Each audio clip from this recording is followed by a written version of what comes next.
Okay, everybody, good afternoon and welcome to this EBU talk session. Thank you so much, everyone, for being here. I'm going to start very quickly with a few just quick ground rules for you. But I think everybody knows because you've been here before. So please keep your microphones on mute, just because it stops any noise pollution or any interruptions during the session. If you require subtitles or captions for this session, you can go to the bottom of your screen. Good afternoon and welcome to. Sorry, I've got my own voice coming back to me. Sorry. What you can do is go to the bottom of your screen where you will find the button which says More, and there you can activate subtitles here. Okay, so if you need anything, have a look at the More option at the bottom of your screen. Okay. Let me know in the chat where you're joining us from today. I can see that Hassan has already said hello. So Hassan, yes, he's in Malindi. Very beautiful place, Malindi. Lucky you. So if you want to let us know where you're joining from, that would be great. I would like to introduce you all to our special guest speakers today. Very, very pleased to have Sarah Munyi with us. Sarah is an old friend of EBU's. In fact, she's worked with EBU for a couple of years as a partner and also as a student, I think.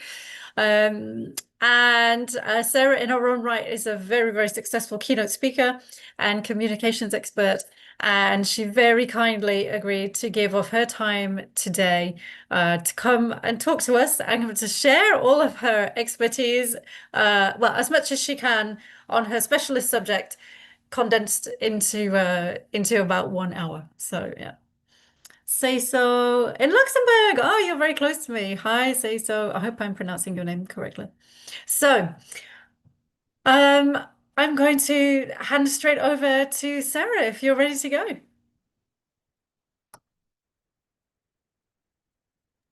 Yes, Louise, good evening. I want to say good morning, good afternoon, good night from wherever you're joining, each one of us you're joining us from. It is evening in Nairobi. I hope there is no echo or feedback. Let me know that I'm audible. Perfectly audible. Sound is excellent. Thank you very much. Okay, fantastic. Thank you very much. Very happy to see you, Louis, with your signature smile. Don't we need some of that every day? We need some of that every day. So thank you so Especially, much. hang on, Sarah, especially here in Luxembourg, because we had about 4 days of sunshine. In fact, I sent you a photo yesterday, right? And it was beautiful. And today it's cloudy and gray again today. So, Yeah, we did some of that. we So have to keep smiling. We have to keep smiling. If we didn't smile, we would be crying. So, yeah, exactly. Thank you so much. And very, very happy to meet each one of us. Ahlam, Vivian, Uwase, Abigail, Janet, Suzanne. Let us know where you're joining us from. I'm happy to see we have many of us from Nairobi. That's very, very exciting. So I'm very, very excited to be sharing about a topic I'm very, very passionate about. I mean, this is my pet subject. This is what I speak about 5 days a week, sometimes 7 days a week. And really, really thankful, Luis, and the leadership of EBU for the opportunity to be able to share these skills.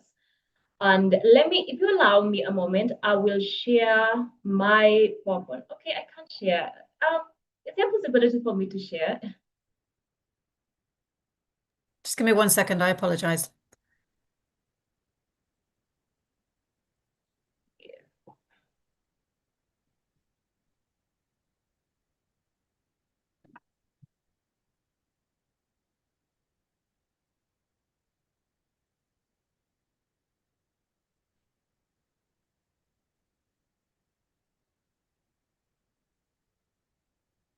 Maybe for those of us who are here, you can just be telling us on the comment section, maybe what's your greatest fear when it comes to public speaking, or if you don't have, it's fine. Tell us how you are managing it, how you're handling it, but you can tell us, what's your greatest fear in public speaking?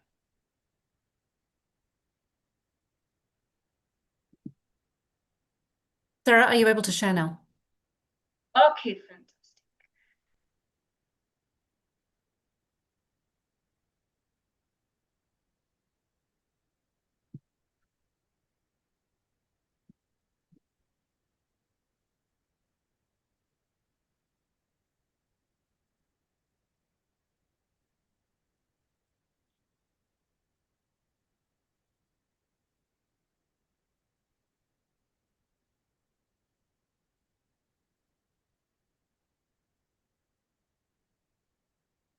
Okay, can you see that? Yeah, there's nothing displayed. I can see it's a blank screen. Yes, got it. Perfect. Thank you. Okay, let me see if I can actually put it on presentation mode.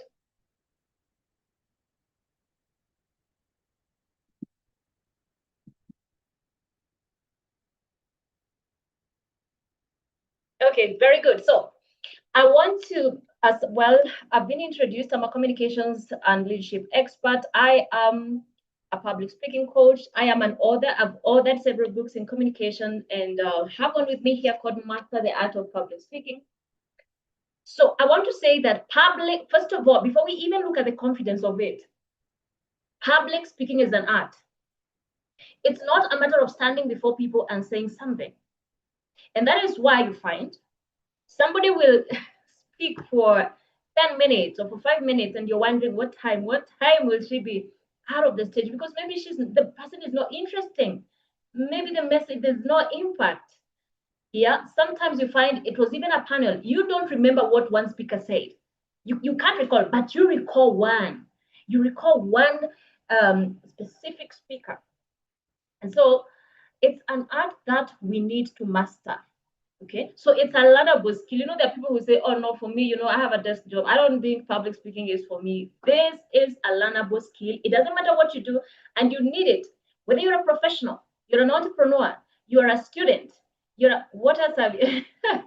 You're a leader, especially when you're a leader.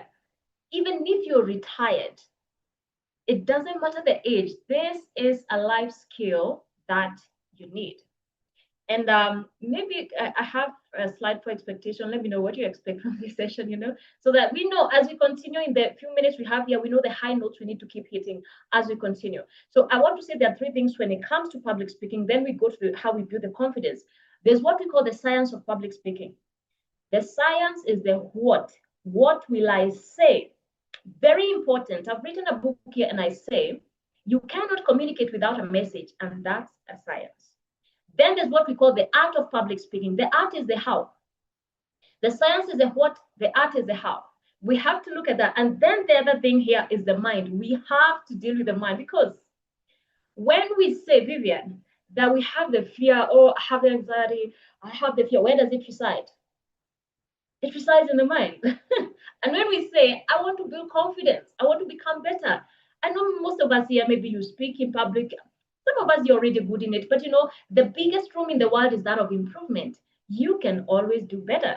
And for us to build confidence or more confidence, we have to work with on the mind, because that's where it resides. So public speaking is the act of speaking to a live audience. This is where I want to submit to you that you are a public speaker, whether you consider yourself to be or not, as long as you've ever spoken to three people is a crowd. You are a public speaker. So but I know for many people, when it comes, you have to speak to strangers, people you've never met before. And then maybe it's many people at once. So you feel there's the pressure, there's the anxiety. You're wondering, will I meet the expectation? What if I mess up? We start having this kind of feeling. So I love this quote here. This is my mentor, John C. Maxwell, and he says, public speaking is the leader's primary instrument of influence. Because every time you're speaking, whether you're speaking in public or not, every time you're speaking, what you're seeking to do is to expand your sphere of influence, whether you consider yourself to be a leader or not. You seek to expand your sphere of influence. Even if you're speaking to your child, you want them to do what you want, to sell or give or exact your perspective or idea to them so that they believe it. That's what we are doing every time you're speaking. Even if you're buying something from a shop, you want that person to do what you want. So public speak, and especially if in leadership, public speaking is the leader's primary instrument of influence, because leadership is influence. So maybe let me ask us this question. When you look at this audience, please let me know, what do you see? Let me know in the comment section, what do you see?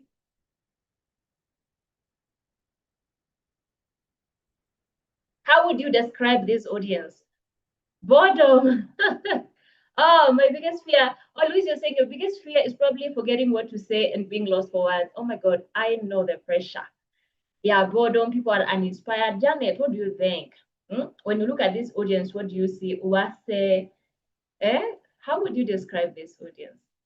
But you're very right. I think whatever we're going to say will be synonyms of boredom. Yeah, not interested at all.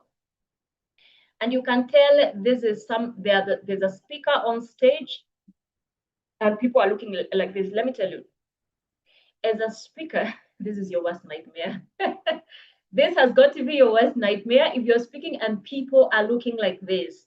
And by the way, you shouldn't continue. When you see people are like this, people are just walking in and out, and you're going on and on and on, you're on your own.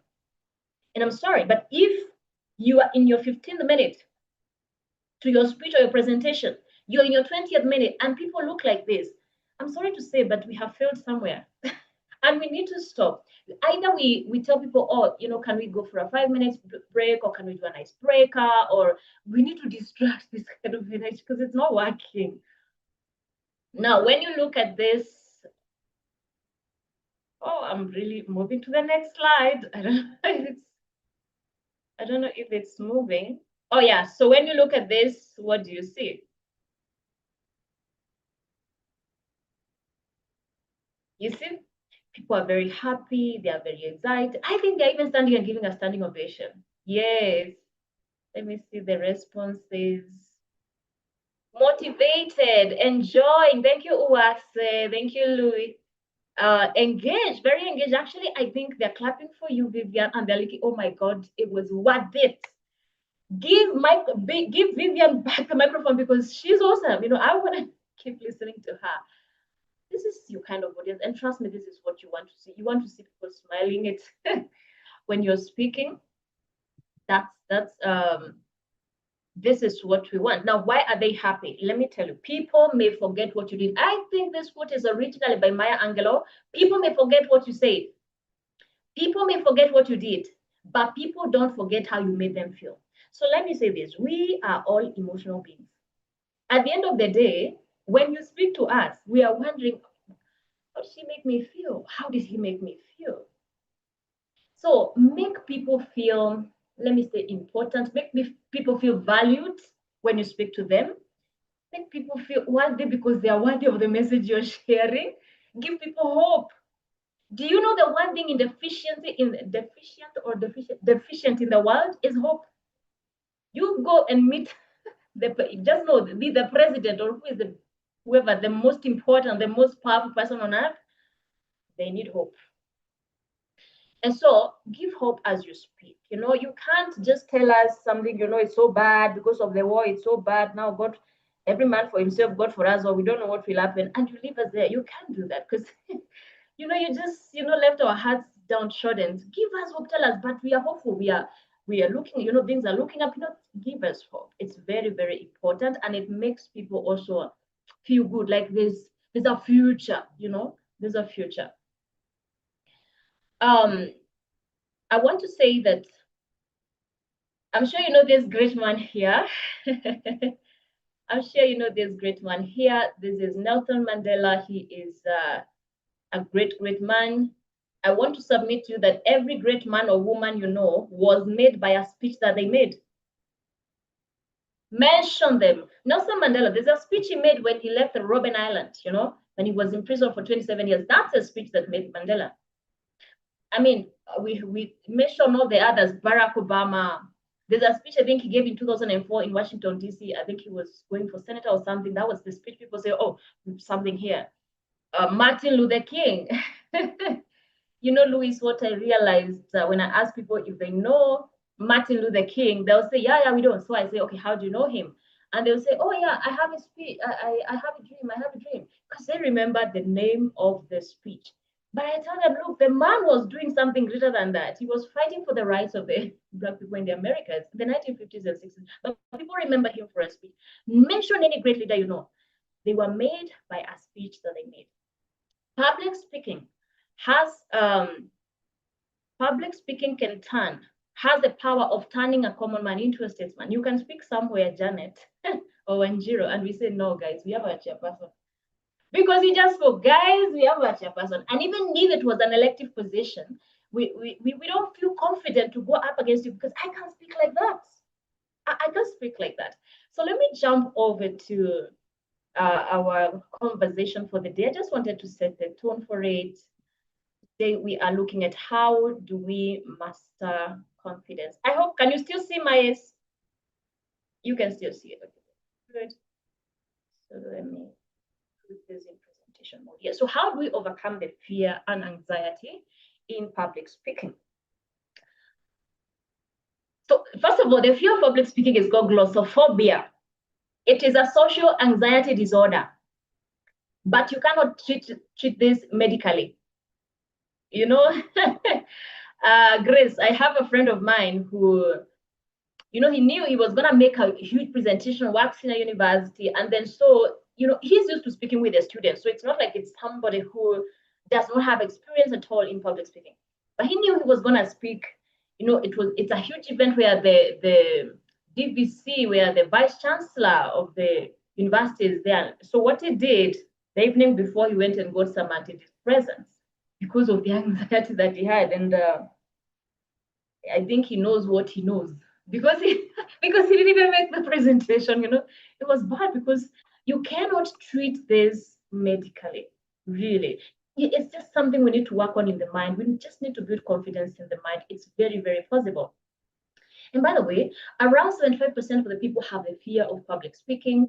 Too. So this is a very rampant common fear. So it's good if you realize, by the way, it's a challenge that you have. Get help, be taught. For you to be good at anything, you need to be taught in it. That's the reason why you're called an accountant, because you went to school maybe for 4 years, for 3 years, you were taught. That's why you're the professional you are. So if you want to speak better, you can be able to articulate yourself well. Maybe you are in sales, please be taught public speaking. Very, very important. Now, when you look at this gentleman, how would you describe him?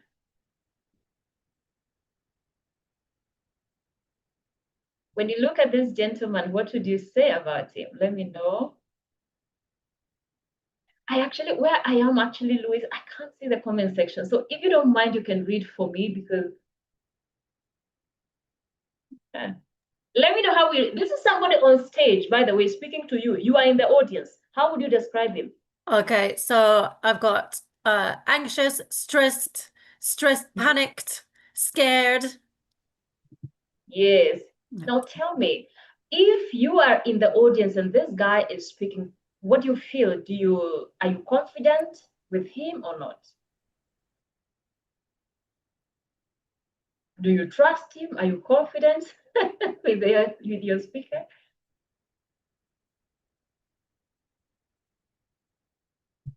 He makes me nervous. Exactly. He makes you nervous. If you're in the audience, he makes you nervous.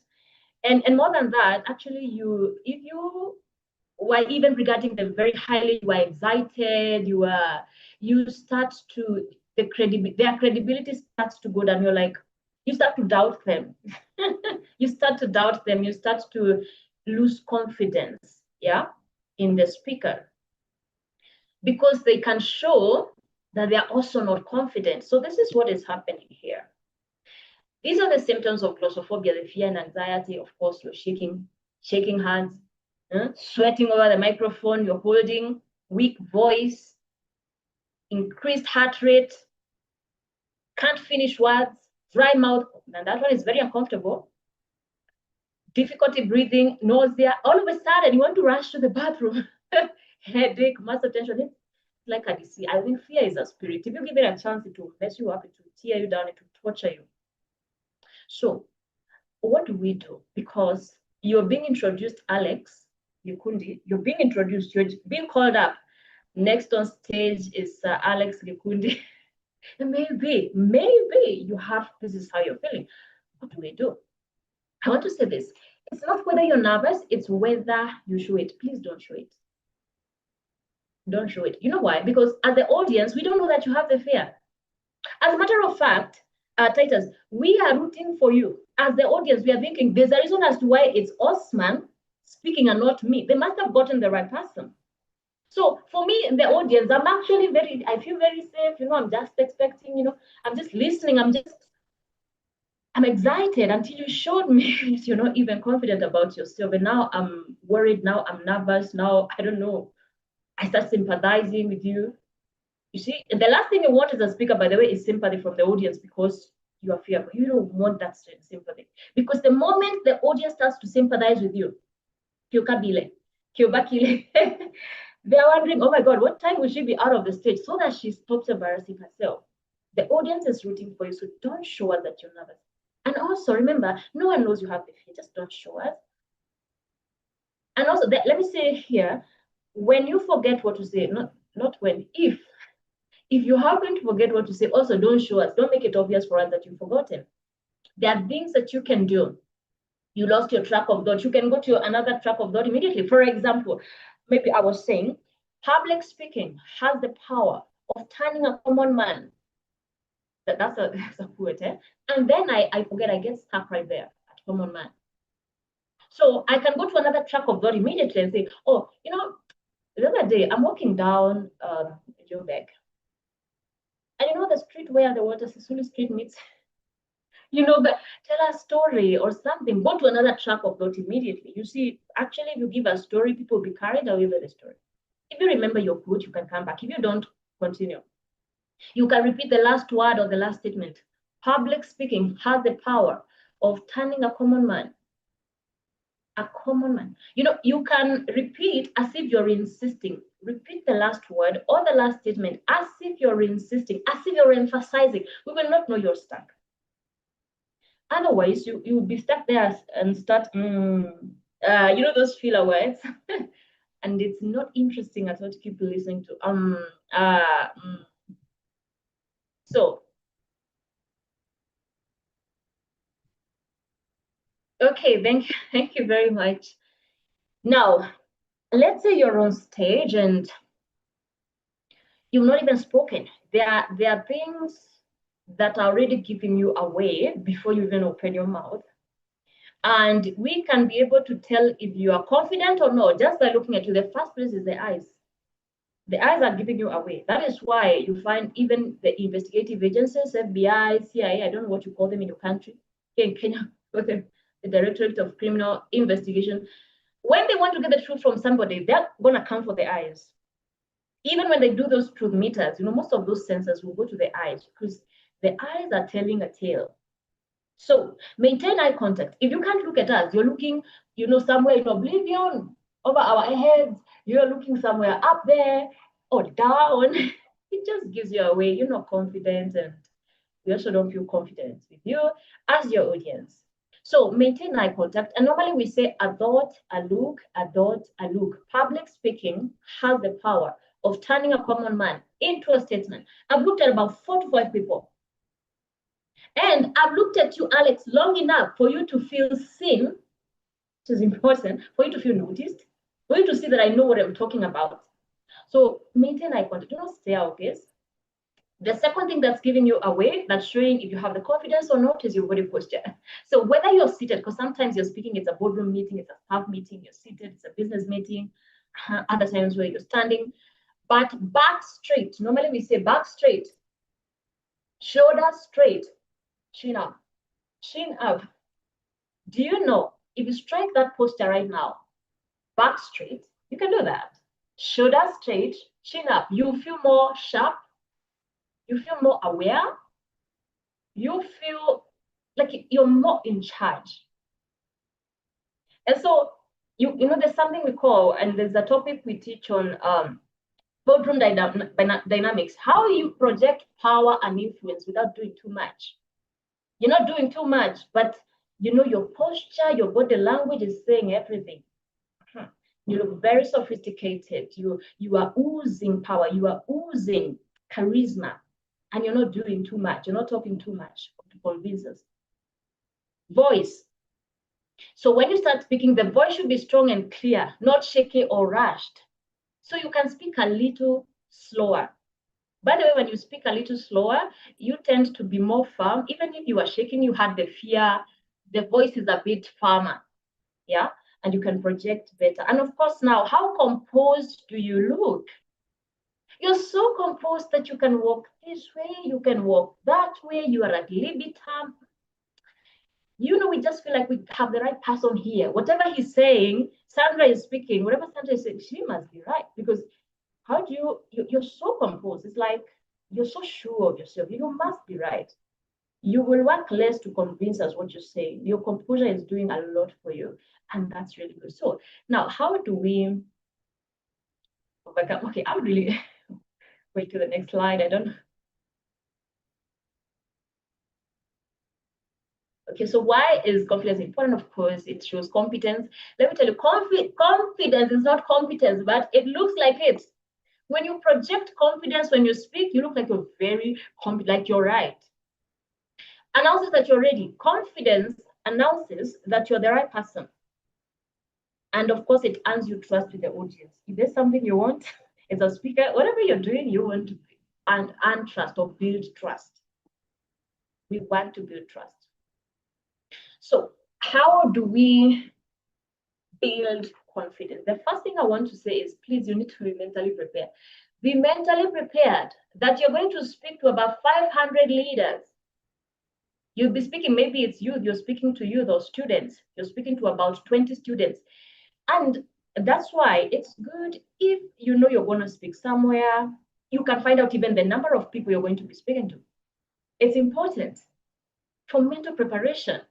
I'll give you a short story. One time I was invited to speak at Kenyatta University, and it's by students. It was a student association, you know, so these just school clubs. So, you know, I was used when these school clubs call me, I'd find like 30 students, 20, sometimes at most at 540. So I thought, they're usually 30. And then I was beginning my journey in public speaking. So, and then I committed the first cardinal sin in public speaking. I was late. Please don't be late. Don't be late.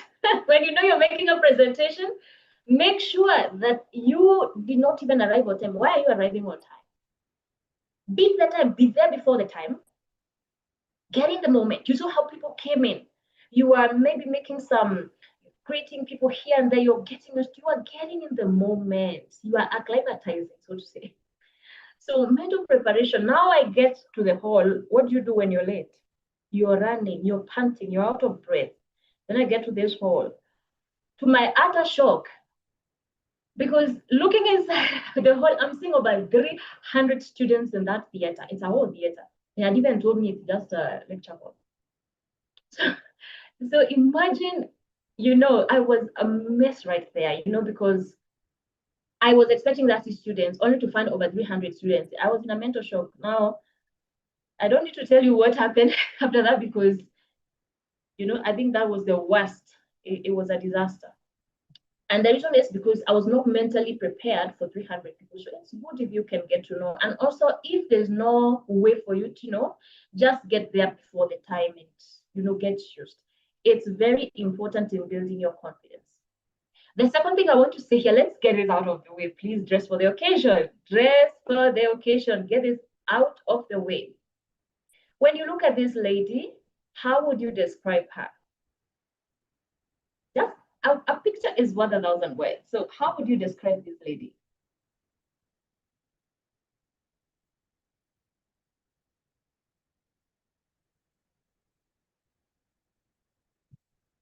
Smart, professional. Yeah, I mean, she looks attentive. Let me see. Confident. Thank you, Grace. She's very confident, of course. Yeah. And so there's so many things you can say about her, but she has not even opened her mouth. She hasn't opened her mouth. But we are basically judging her based on what we see. When it comes to branding and perceptions, you are what we see, and unfortunately, we judge a book by its cover. And so you're standing before us and you're telling us about a deal of $10 million, of a deal of I don't know what. Trust me, we are visual beings and we are looking at you and sizing you up and wondering if you look like what you say. Do you look like the gold you speak about? Do you look like that's 10 million? That's what we do. We are looking at the optics as well. So dress for the occasion, dress to impress, so to say, but dress so that you feel comfortable and confident. There's a way you dress and you feel confident, and there's a way you can dress and you don't feel confident. I'm really moving the slide.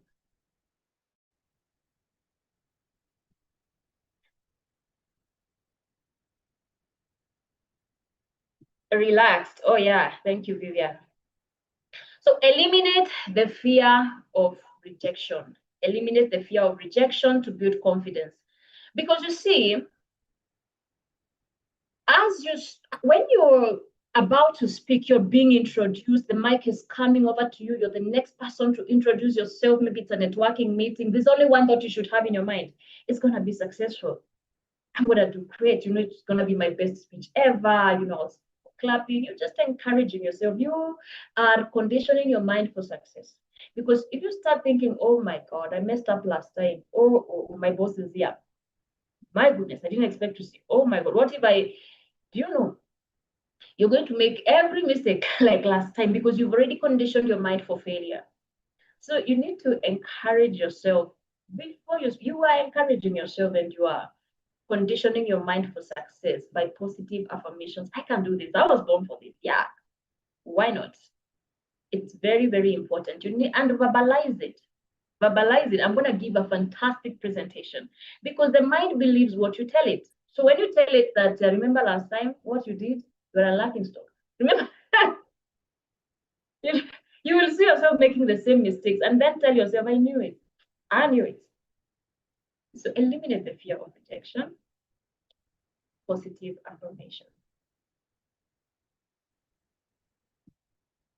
Now, speak about topics you're very passionate about. Why? Because fear and passion cannot live in the same room. So my question to you is, Eunice Umumararungu. Sounds like a very Rwandan name. What are you passionate about? Speak about topics you're very passionate about. Fear disappeared a millennia ago. Look at this gentleman here. I'm sure you know him. Let me know if you know him or not. But if you look at him, you can see the life in what he speaks. You can see the life of his message. That message is alive. It's in his face. It's in his body language. It's in his gesturing. Everything in him is aligned to the message of his lips. You can tell. You can tell, you can see the passion, because passion is not a word to be said. It is actually something to be seen, to be touched, to be felt. He's animated, exactly. Very, very animated. And that animation is the passion, it's the energy. It is the energy. Warren Buffett says that, I think he's one of the richest men in the world. He says that if you want to work with somebody, look at three things. Number one, look at the energy, intelligence, and integrity. See, energy is there. Energy, very, very important. If the energy is not there, forget about it.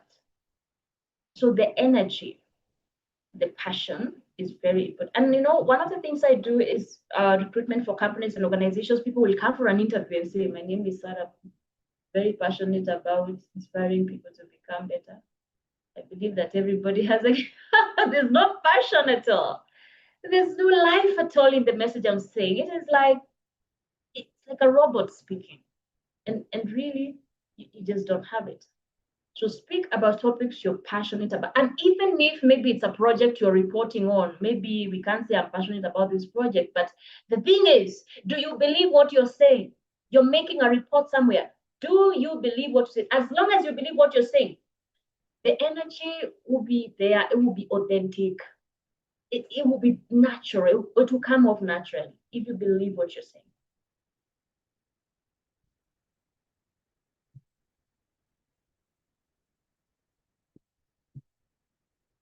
Wow, Grace Ako, you were saying I'm passionate about teaching kids. Yes. So I'm very sure I can already see an image of you with those kids. I don't think there's any fear because you're doing something you love, something you're very passionate about. The confidence comes naturally. There is no room for fear at all. And I think it's a good question to ask yourself for some people. And I've seen people, and I ask them, what are you passionate about? And these are people, professionals who are working and, they are struggling. They start mumbling. What are you passionate about? Start mumbling because you're not sure. So if you are sure, that's very good. If you feel you're not sure, maybe you need to call yourself to a meeting and just have a conversation with yourself because there definitely must be some things you're very passionate about. Number 5, start strong. Start strong. The first 60 seconds matter. The beginning sets your confidence level. So I don't know if you've ever seen somebody speak and then good morning, everyone. So I'm very excited. You never even gave us time to answer the greeting. If you continue like that, maybe you're making a presentation where you have a whole 30 minutes, 25 minutes. By the time you're getting to your 15 minutes, you never engage the audience at all. At some point, you start wondering, oh, really following? Are we together? When you hear speakers say, are we together?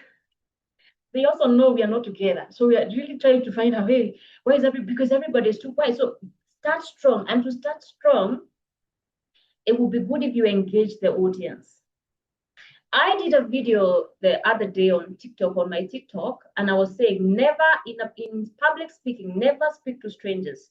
And this is what I mean. Of course, maybe if you're invited to speak somewhere, you don't know those people. Maybe the first time you're meeting them, they also don't know you because maybe you're meeting for the first time. Maybe it's a new country. Yeah. So how do we convert this audience from strangers to friends? Engage them. Either it's a question where they answer. Yeah. Or maybe it is tell your neighbor this, give somebody a high five, or tell them, engage in an activity, maybe an icebreaker or something like that. Maybe you're a humorous person, you have a joke, go ahead. If we can laugh together, we can work together.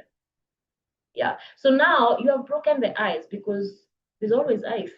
Let's break the ice from the onset. Because this is the other reason, because as a speaker, trust me, you are doing better with participants, not just an audience. How do we convert this audience into participants? There goes the question. Humor. People are responding, people are laughing. You actually feel better. You feel, oh, they heard me. Oh, they're responding. Wow, they are laughing. It really encourages you. A strong start builds immediate momentum. But when you greeted people, they never answered. And you're never even, and by the way, if they don't answer, sometimes you can say, hey, good morning, you didn't hear or something.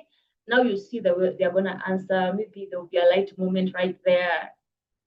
It's very important, especially at the beginning. Number 6, please connect with your audience from time to time, engage them. Because you say we are doing better with a conversation rather than a speech. There are 2 things here. Let me repeat. As a speaker, you don't want to have an audience. You want participants. 2, as a speaker, you don't want to give a speech. You want to have a conversation. You're doing better with a conversation. So connect with your audience, and from time to time, you walk, you're walking briskly to the far left and you find Sarah there and you say, hey, Sarah, what do you think? What would you have done if you're in this situation? Esther Nyaga, I see you're smiling. Tell us what you think. Engage with your audience. And sometimes, if you have the anxiety and the fear, and you walk over to Esther and tell Esther, what do you think about this situation? Maybe you're talking about financial inclusion for women. What do you think women should do more or something like that? Now, do you know what has happened? The attention goes to Esther. If you had some anxiety, some tenseness building up, now you have a moment to breathe in and out because now the pressure is on Esther. Yeah? If it's Sarah, you found that the pressure is now on Sarah. Let her handle it as you breathe in and out. You breathing in and out, you are thinking, what do I say next? Wow, thank you very much, Esther, for that. I think that's very profound. Let's appreciate another person. I can see Fiona is here. Fiona goes ahead and speaks, and now you still have some more time to breathe in and out, compose yourself. Yourself, which is important. So connect with your audience, very important. And for me, let me say this. This is how we handle 70% of the fear. That I know what to say. Please master your message. Master your content. Because this is the reason why people don't really like impromptu speeches. Because I don't know what to say. What will I say? Master your content very well. And by the way, Alex, you have mastered your content, your presentation, your speech, your topic so well. You have familiarized yourself so well with it that you even know the frequently asked questions that can come, and you're handling them as you speak. You're literally taking questions from our mouth as you speak. You are very relevant to us. You're very interesting. We see the depth. We see an expert. We see intelligence. People want to listen to an intelligent person, by the way. Or let me say this, to somebody who knows. People want to listen to somebody who knows. And when people are listening to you, they want to hear two things: what you know and how much of it. So master your content, familiarize yourself. By the way, I say this, over prepare. Whether you are told you speak for 5 minutes, or you speak for 25, or you speak for an hour, over prepare. I'd rather you run out of time than you run out of content. So make sure I don't run out of time. Let me rush. I won't run out of time as well. Okay, number 8, please manage your breathing. Now, this is a technique. I need to rush now. This is a technique. Manage your breathing. Please breathe in and out when you know you're being called to speak. You are walking to the stage. The microphone is coming over to you. Take some 3 deep breaths. Maybe we can do that. Maybe we can do that. Okay, 1, 2, 3, breathe in. Out. Second one, breathe in. Out. Okay, the last one, breathe in. Out. Let me know, do you feel any difference? Or is just the same? Is there any difference? Let me know in the comment section.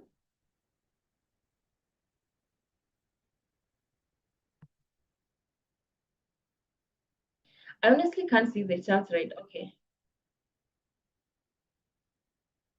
Yes, Grace, you're saying you feel more at ease, actually, and maybe where you are, you're just seated, you don't have any pressure, but yet you felt, even if it's the slightest, Janet, you're saying, yes, you feel a little bit more relaxed, feel more centered, like you have slowed down. And imagine, maybe you're just seated, like you don't have any pressure. If there's anybody who should have pressure here, it's me, and I don't have it, but maybe you're just seated, you felt relaxed, Vivian. Imagine you're taking the deep breaths when you're basically out of breath. Your nerves are everywhere, they're haywire. It's like therapy. It is scientific that if you breathe in and out, your nerves calm down. And so take those deep breaths. You will realize that your voice comes out stronger. And when you hear your voice strong, you will to have a great presentation. So manage your breathing. And also, you see the way her hand is? If your head, you see, one hand is on the belly, the other hand is on the breast, on the chest, yeah? You're relaxed, reduces anxiety. Thank you, Alex. Oh, what? Please, yes, if you have questions, please put them here because we don't have much time. Please, if you have any question or comment or intervention, please just put it on the comment section so that we handle them as we go, because we're just finishing now. One hand is on the belly, the other hand is on the chest. Now, the diaphragm is on the belly. because your voice comes from the belly. So when you're speaking, your stomach should move more than your chest. If your chest is moving, it means you're doing badly because you're breathing hard. We are out of breath and it's not good. So the belly should move more when we speak. I want to say this, please focus on serving, and we need to have this in our minds that when you're speaking to people, maybe you're making a presentation, you are serving. So, and you are asking, how can I help people? How can I help people? The moment of humility, other than thinking, how do I impress, or you are thinking perfection, I'm serving people. When you think I'm serving people, something shifts in your mind. Yes, Fiona. Maybe you can just put your question on the comment section so that I finish, and then maybe yeah. But thank you for the hand. Yeah. Other than thinking, what will they think of me? Will I really meet expectation? I'm seeing their experts here. It's lawyers, it's doctors. Yeah, there's a reason as to why it's you speaking, chosen to speak to those doctors or that expert kind of an audience. Yeah, there must be a reason as to why. So that now you start thinking, how can I help them? Confidence grows when your mission is bigger than your fear. So what's your mission? Number 10, please move about stage. This helps to ease the pressure or anxiety. Now, I know sometimes your microphone is fixed to your podium and there's nothing you can do, fine. You don't have an option. But if you have a movable mic, please, by all means, move. Make calculated steps, because when you feel like you have some liberty, some freedom to move on stage, the fear dissipates. The anxiety starts to come down or go. Yeah. But if you just stand somewhere at the podium, because your laptop is there, your laptop is there, your nose is there, you stay there for a whole 30 minutes, a whole 40 minutes. It's even a monotony of sorts, because the whole time, 40 minutes, our eyes were fixed somewhere like this. Now, in a situation of online like this one, now there's nothing I can do also because I can't be moving here and there unless I have a whole stage, behind. But if it's one-on-one, we are in a room together, it helps to ease anxiety. And of course, this is, I think, the last one, please build momentum. I want to say public speaking, you learn public speaking by speaking. So what we're doing here is sharing some little things here and there, that's good, but trust me, you learn speaking on stage. So take as many opportunities as you can to speak in public.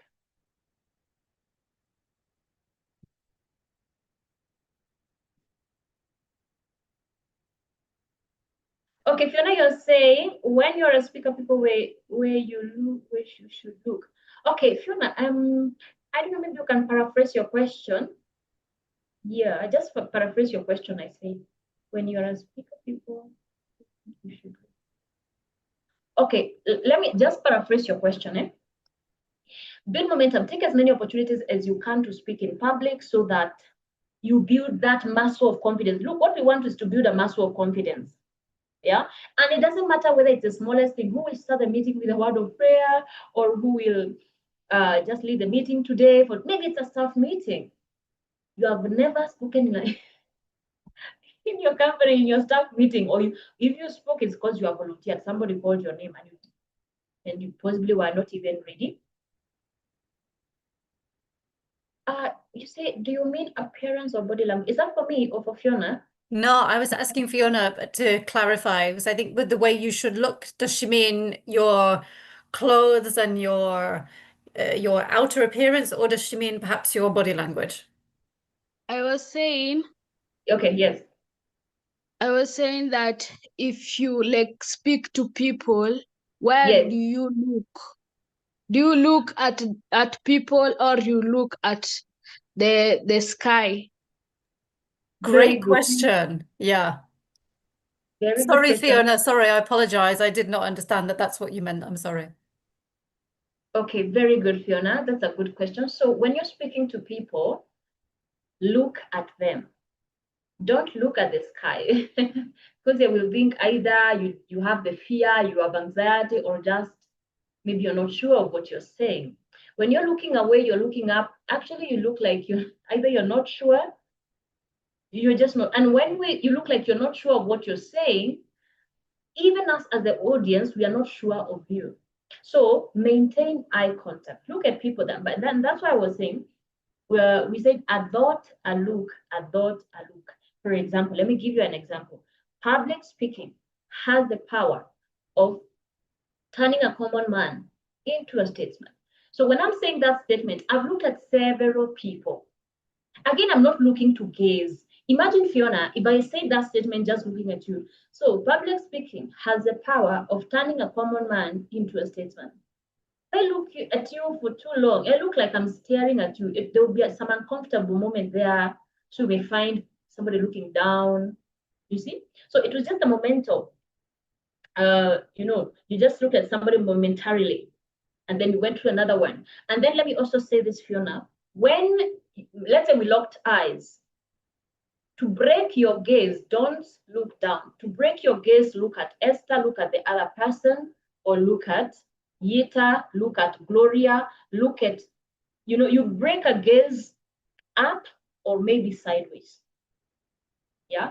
So that now you don't, imagine you're speaking, and you say, so public speaking has the power of turning a common man into a statesman.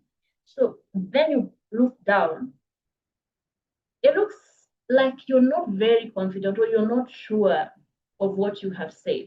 So for you to look very, very powerful and look very believable, break a gaze to the next person or even up. It is better that way. I hope I've answered your question, Fiona. Yes. Fantastic. Thank you so much for that. So, and also that's why I'm saying, please build momentum, take as many opportunities as you can, because we want to build the muscle of confidence. Now, when we decline opportunities because you don't feel adequate, you don't feel like you're the right person, because maybe, I've never spoken here before, you keep declining. Something is happening. Your brain is recording and your mind is noting. And something goes, a message goes to your brain or to your mind that you're not adequate. And whenever you take that opportunity, you do it anyhow. Maybe it was a vote of thanks that you just did it anyhow. Maybe even some people laughed. Maybe it was a family meeting and your brothers and sisters are just laughing at you, but you did it anyway. You have built a muscle of confidence, and something has gone to the brain or to the mind that I'm capable. I can do this, and I have done this. So this is what will happen. If you keep taking those even small opportunities, small opportunities, even when an opportunity comes, the biggest opportunity of your life comes, and you need to stand up and speak up for yourselves, you will have that muscle, you'll have the confidence, you'll be able to say, I did this last week. I spoke to about 40 people last week. I presented to about 20 people the other day. I spoke to about 100 people the other day. Even this one, I can do it. This one, 500, I can do it. It is easy to tell the mind that. But if we always decline, we don't want, we also pass the opportunity, we pretend we are not in position, something is going to the mind, to the brain that I'm not capable. And when the moment comes, maybe it's even a job interview. Look, if you enter a job interview and you find a whole, bunch of panelists, 5 of them. Sometimes we do interviews and we are about 8 of us because maybe the position is huge. That's a situation of public speaking right there. So when that moment comes and now you really need to stand up and speak up for yourself, you will not have the confidence. Actually, your mind will tell you, Sarah, if you could not even, give a vote of thanks last week to 20 people, what makes you think you will speak to 50 now?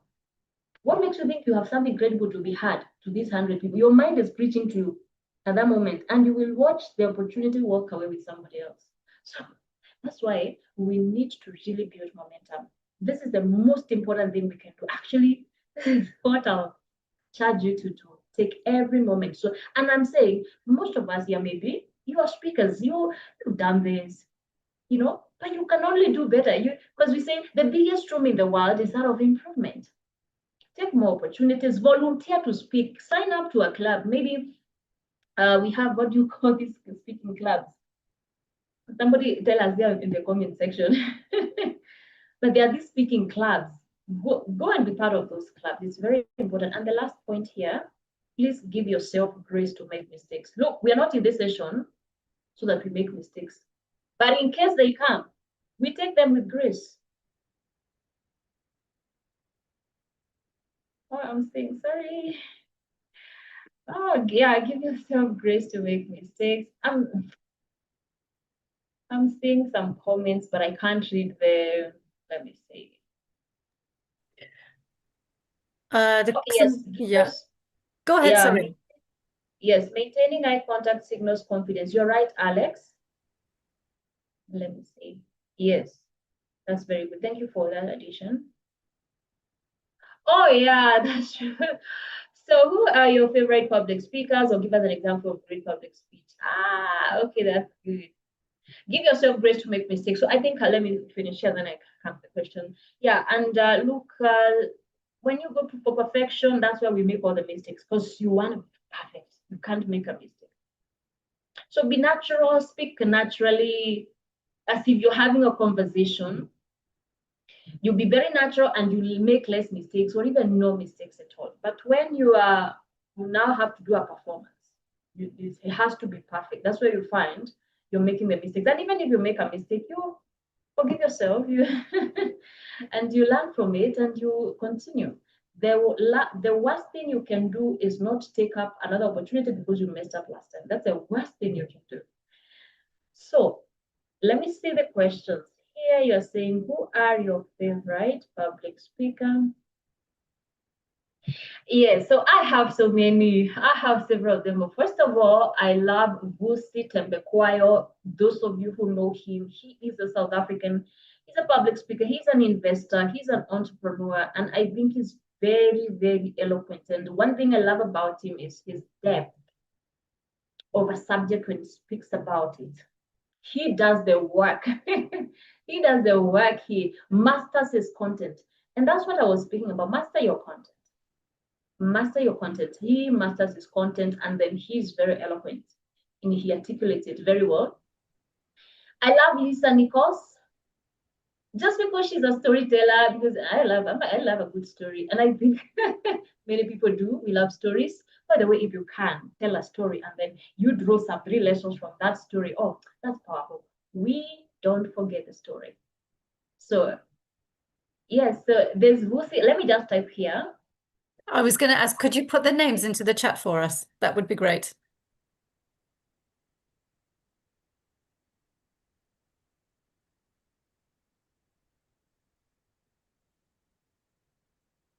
Then we can Google them and find a YouTube maybe of their speaking, maybe. Yes. Yeah. I did have another question, although, Yes. and this is a question with 2 parts, and you already answered the first part. I was going to ask you, what was your Yes. worst experience in public speaking, but you already told us about that. But what about your best experience in public speaking, or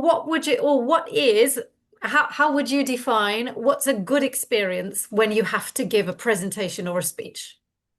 Best experience for me, I would say it's, first of all, let me say this. You always know when you've done a good job when you're speaking in public. You always know. And when you've not done a good job, you are walking, as you finish your speech, you're walking back to your seat and you're feeling, oh my God, I could have done better. That's not my best. You always know. So as long as you feel satisfied, you feel, because you see, the audience are always communicating to you, by the way. You can't, maybe they're not even, you're telling you, but you can see from their body language, you can see people are happy, people are excited, people are engaging, people are asking questions. Like, I love the way you are asking questions. Thank you. Thank you very much. You can tell there's engagement, like people are interested. You laughed with these people. As you walk the stage, I walk the stage to meet people who I didn't know, but I walked back with, carrying them in my heart. We became friends. It's a very enriching experience, and you feel it. And by the time you're sitting down, you know that you've done a great job or not. So I'd say one of the most exciting, I said about my worst. That was my worst. And then one That speech I gave at Kenyatta University that time. But I would say one of my best is a speech. I was invited by a father, a Catholic priest, to speak to men. This is a men's, it was a mass for men. And he invited a lady to speak, and I'd say it was challenging, but the end experience, it was very good. Because the father told me it's all the men in the, I don't know, ordinary or the whole diocese. It was, so I'm asking him, Father, how many men? Because I always want to know that. But he didn't tell me, he just said, it's all of them. I can't give a number, but it's all of them. So I get there, at least I got there an hour before, so I saw how they came in. I realized this. When the father said it's all the men, it was all the men, even the small boys, the 3 year-olds were crying, because it's a mass, so everybody. And my speech was for a mature kind of audience. I didn't ask him the composition of this audience. But within that 1 hour, because I saw the kind of people, the teens are there, the 10-year-olds, the teens, the youth, their fathers. It was about 5 to 6 generations, 2,000 men, very many in that hall.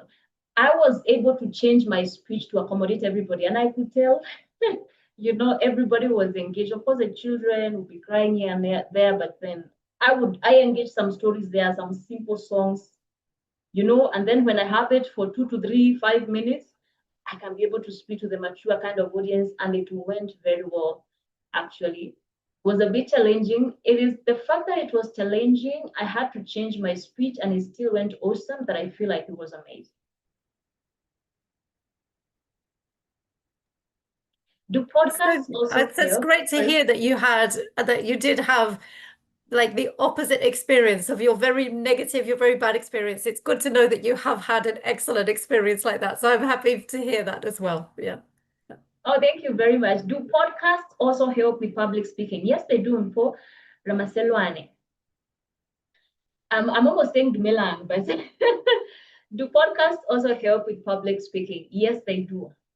Actually, we need to hear yourself as much as possible, and especially if you're just starting out, just speaking more in public. Yeah, they do help a lot. You need to hear yourself more. I remember when I started public speaking, I never used to hear to like my voice. I wouldn't listen to my video. Who is speaking? I didn't like it to hear my voice, or even to watch myself. I couldn't.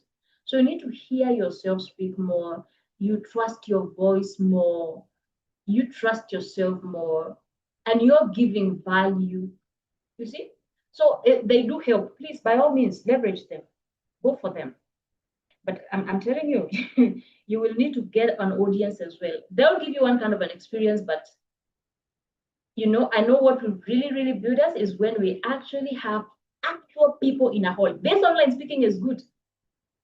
It's good. But let me tell you, it's a different ballgame when all of you are here in Westlands, in Nairobi, in the room where I am. It's a different ballgame because now with the optics, we can see even your shoes, I can see everything about you. Now you're seeing my head. It's a different ballgame. It'll give you a whole new experience. But it's a good place to start. Ramaselwane, thank you very much. Is it okay to break the ice? Grace Ako.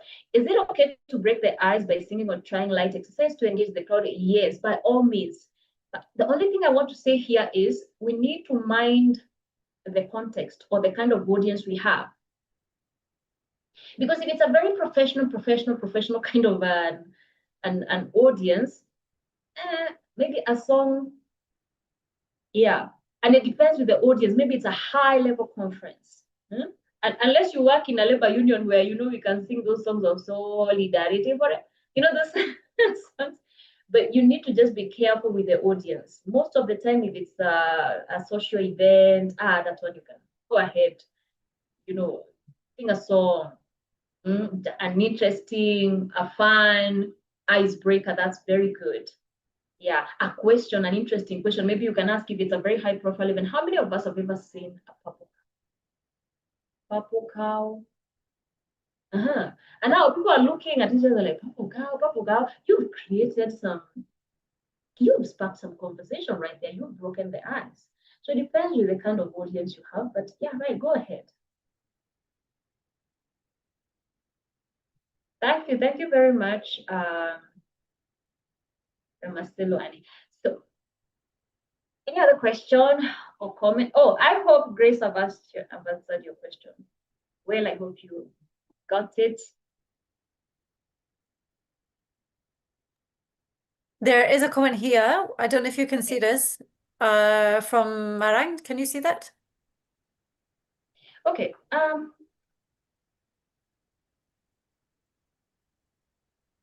Okay, Marang. I am an MC part-time, but when I don't receive response, I get demoralized. I know. I totally get it. So, and that's why you just repeat. And in a funny way, you know, like in a humorous way, I Bwana, you're not responding. I just had Bwana. You know, you just respond like in a, we are not gonna demand the response, but we're gonna ask for it in a nice humorous way. People think she's just joking, you know. And you see people smiling, there's a light moment right there. It can be very demoralizing. And then that's why I was saying, Maram, you can go as a speaker, even as an MC, you are emceeing an event for a whole 2 hours. You may realize you are speaking, you are like the fifth speaker if there were 4 speakers, you know, because you're speaking in between. If you go through that whole event and you never engage the audience, the only thing we were doing was, oh, and the next speaker is Sarah Munyi. Okay, thank you very much, Sarah Munyi. The next speaker is Louis. Thank you very much, Louis. And the next speaker is Grace Ako. Then even you, by the time you walk out of that stage, you feel no, it's something I could have done better. And it's because we didn't engage. So there were no responses. You don't know if people are hearing you or not. You feel very demoralized. So engage the people more and make sure they respond.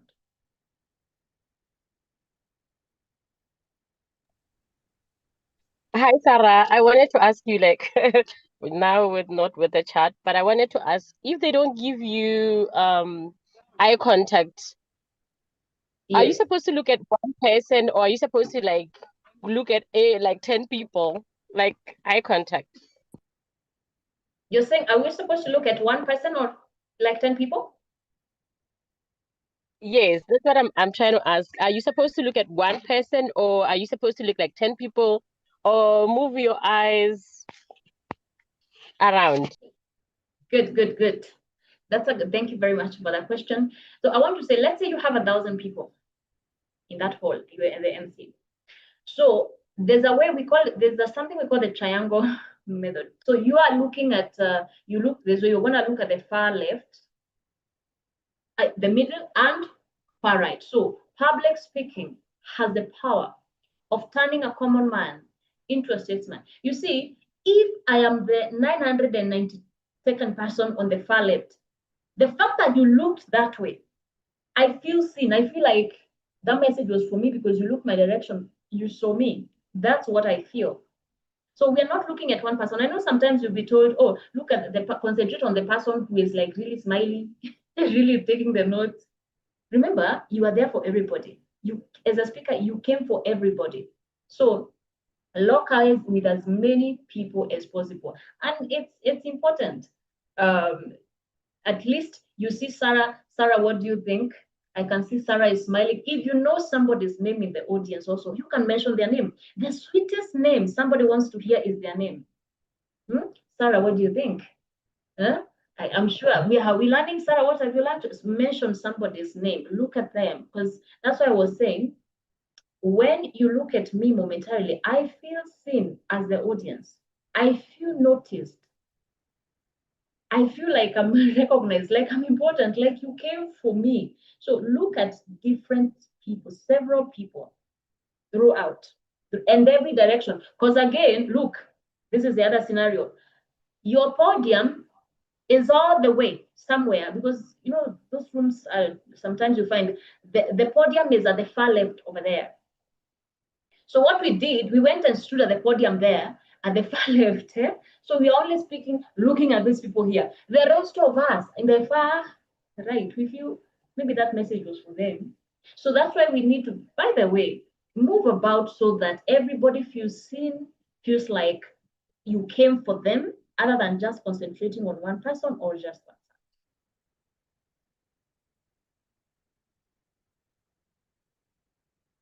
Thank you, Vivian. You're saying, I have learned something new, which I'll be using. Thank you. I really, really appreciate. Oh, Joseph. Joseph Yeah, let's Nyongo. ask Joseph to unmute. Joseph, would you like to go ahead and ask your question?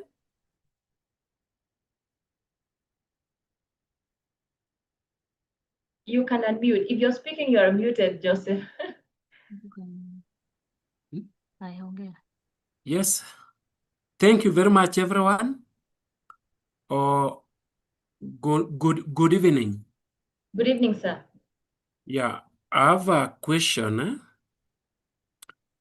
This is a good presentation on public speaking, and we are informed, and I'm very happy that before you start your public speaking, you must know your audience. Yes. Number two, you have to know the age and also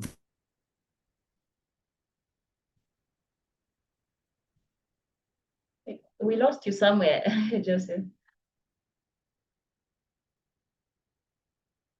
No, we can't hear you at all.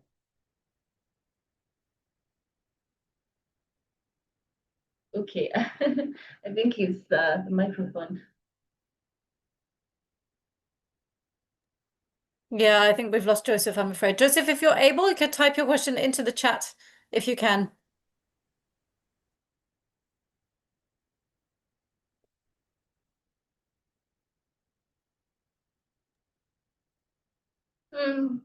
But Okay, otherwise, there's been some great comments, and I think that's really, really, really positive. And I have to say, there's a couple of things that I really enjoyed today. I really liked what you said about about repeating what you said before when you forget. So if you go back and repeat what you said, I think that was great. And then change your train of thought. I would definitely be using that personally, I think, in my next presentation. So. Thank you. Thank you. Very happy to know that. Let me know, by the way, what's your take home? I think it's important for me to know. And also, any other comments? Maybe you have a comment. An addition. Feel free to let me know. Marang, I hope that you got to, the answer was satisfactory for you. I am so satisfied, Sarah. Thank you so much. Next time I'll do exactly what you said. Fantastic, Sissy. Thank you. Sarah, I was going to ask you if you could share with us your TikTok handle so that I can share it with everyone. What I'm going to do is I'm going to let everybody have your LinkedIn profile so they can go and follow the work that you're doing. But if you have any other places that we can see you and that we can learn from you, I know that you share a lot of your work through stories on LinkedIn and WhatsApp and things like that. So if you wouldn't mind sharing that with us so that we can follow you and learn more, that would be really, really great. Thank you very much. So first of all, let me say I've really enjoyed the session. I know it's short, but I hope you got, even if it's one thing that you can do to just make you a better speaker, a great speaker, and a speaker of impact. You can find me on LinkedIn, Sarah Munyi, FIIM. You're just gonna see my face, eh? Please send me a connection request. I share a lot of value that I know will be useful to you. Sarah Munyi, FIIM. Yeah, thank you very much. On TikTok, yes. By the way, I have dedicated my TikTok page to just public speaking. I mean, it's a whole university, I assure you. It's a whole university of public speaking. Sarah Munyi. Sarah Munyi on TikTok. And of course, on Facebook, Sarah Munyi, the life coach. I have a YouTube channel, Sarah Munyi, the life coach. X, Sarah Munyi, IG, Sarah Munyi. I mean, all of them. Thank you so much. Please connect with me in all of those. You can drop me a message. I'll be very happy to engage. And please, let's make sure that your voice becomes your invoice. Thank you very much. Over to you, Louise. Thank you so much, Sarah. It's such an interesting topic, something that I think many of us don't know enough about, and we certainly don't get enough practice on this. And then suddenly we've arrived in the workplace and we have to start making presentations. And as you said, it's, you know, the way to learn public speaking is by public speaking. So yeah, we all need some practice. So thank you for your valuable tips, for your valuable experience, and for your expertise shared with us today. It's very much appreciated. Thank you so much. if you wouldn't mind, I'll ask you later by email if you would share your slides with us so that I can share it with our audience today in case they would like to review. And of course, I'll share all of your different social media handles so that everyone can give you some support online and follow the work that you're doing. I want to thank everybody, particularly Sarah, but everyone for being here today. It's much appreciated. EBU Talks is here as an additional opportunity for you, our student body. Our speakers give of their time freely, and it's really important to me personally that we support them and we show, you know, our thanks for them giving their time because they do it freely. And I'm really glad that so many were here. So if you wouldn't mind just dropping something in the comments, show some love and some appreciation for Sarah's hard work today and for all of the knowledge and experience that she shared. And I will be in touch with you soon about our next episodes of EBU Talks. So thank you, everybody. And I'll be in touch with you shortly with a little follow-up from today and to show you how you can keep in touch with Sarah.